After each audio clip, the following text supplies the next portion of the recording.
How to install home cabinet toe kick. Make sure to collect all required components and tools necessary prior to your installation. Step 1. Start by unpacking your toe kicks and feet clamps. Toe kicks are manufactured in two different sizes, 48 and 84 inches. Step 2. Measure the length of toe kicks needed for each set of cabinets. Step 3.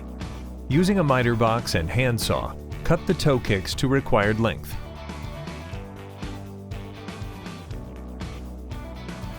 Step 4. Place toe kick on the ground close to the leveling legs of your base cabinets. Mark the position of legs onto the toe kick. These markings will be used for the installation of the feet clamps. Step 5. Line up the feet clamps base plate with the center of your markings on the toe kick. Drill pilot holes in the top and bottom of the feet clamp base plate. Make sure not to drill through the toe kick. Step 6. Attach the feet clamp base to the toe kick using the provided screws, again making sure not to drill through the toe kick. Step 7. Place the feet clamps onto the adjustable base cabinet legs. Push and fit the toe kick into place.